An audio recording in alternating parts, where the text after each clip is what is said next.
এ গুনাহগারেরা, নেককারদের থেকে আলাদা হইয়া যা। আজকে আমি নেককারদেরকে আরশে আজিমের নিচে ছায়া দিয়া বসাবো। আমি ওদেরকে জান্নাতের মেহমান খানায় নিয়ে যাব। আর যারা গুনাহগার বেনামাজির দল, আমি আল্লাহ পাক তোদের বাম হাতে আমলনামা দিয়া জাহান্নামের দিকে পাঠাবো। আমার আল্লাহ পাক যাদের বাম হাতে আমলনামা দিবেন, এদের হালাত এমন হবে, আল্লাহ বলবে ওদের বাম হাতটা সোজা ভাবে হবে না, বুকের মাঝে ছিদ্র করে ফেল। ছিদ্র করিয়া বাম হাতটা ঢুকাইয়া পিঠের থেকে বের করে দাও।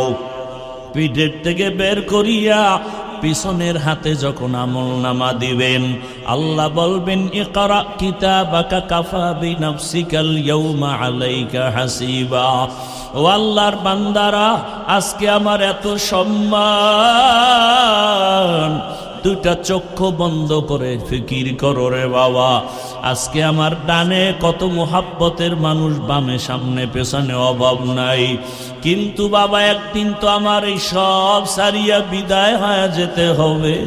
আজরাইল যেদিন আমার মাওলার অর্ডার এসে হাজির হয়ে যাবে,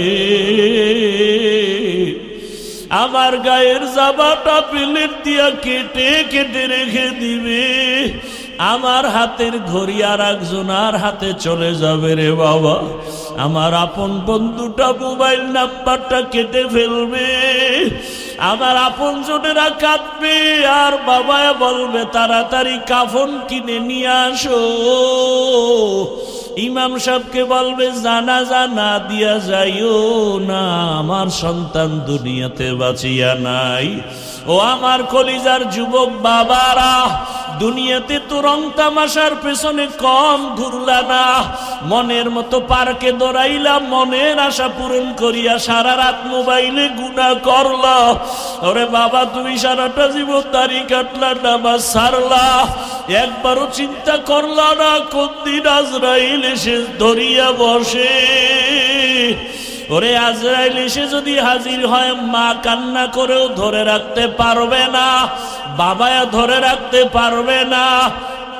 রুহুটা যখন নিয়ে যাবে, মাও কাঁদবে আমারে আর মা বলে ডাক দেওয়ার কেউ নাই, বাবাও কাঁদবে আমাকে বাবা বলে ডাক দেওয়ার কেউ নাই। ওরে কেউ কাঁদবে আর বলবে বাড়ির পেছনে তাড়াতাড়ি বাঁশবাগানে কবর খনন কর।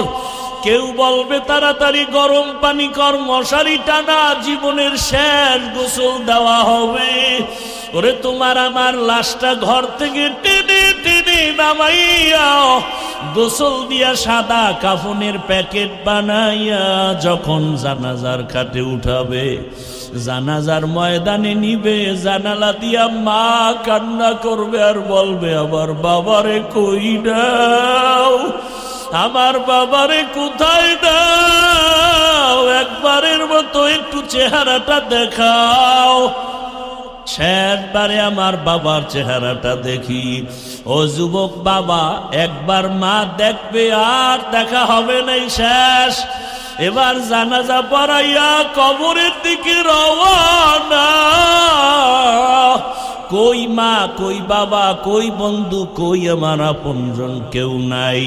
ওই কবরে রাখিয়া পাড়াইয়া পাড়াইয়া মাটি দিয়া যখন সবাই বিদায় হবে, দুইজন ফেরেশতা প্রশ্ন করার জন্য কবরে চলে আসবে।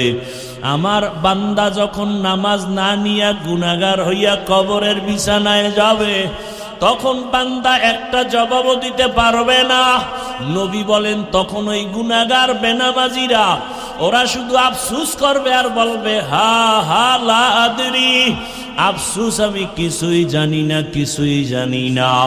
আমার মাওলা তখন রাগ হইয়া কুদরতের আওয়াজ দিয়া বলবে কবরের ফেরেশতা, এই নাফরমানের দুনিয়াতে আমি কত আদর করেছি, আমার দেওয়া সূর্যের আলো, চাঁদের আলো, পানি বাতাস সব নেয়ামত দিলাম, আমার দেওয়া সব নিয়ামত খাইয়া নামাজ পড়ে নাই, রোজা রাখে নাই, তেলাওয়াত করে নাই, পর্দা করে নাই, আলেম ওলামার কথাও মানে নাই, বিরোধিতা করত।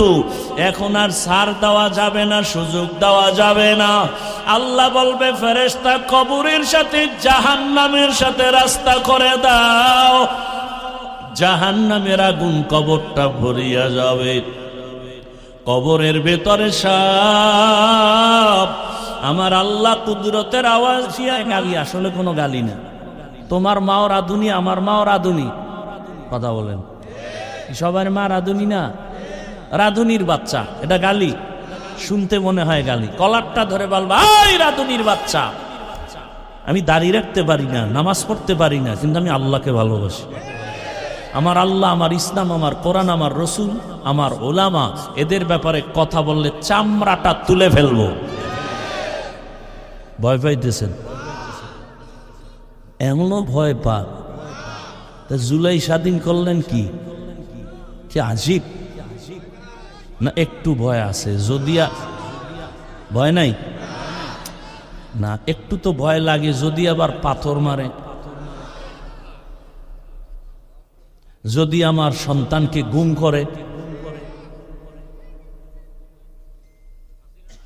যদি এমনটাই হয়, তা আমি মনে করি জুলাই স্বাধীন কমপ্লিটলি সাকসেস নয়।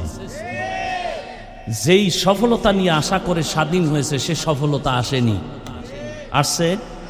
যদি এসেই থাকে, স্বামীর সামনে স্ত্রীকে ধর্ষণ করা হলো কেন বলায়?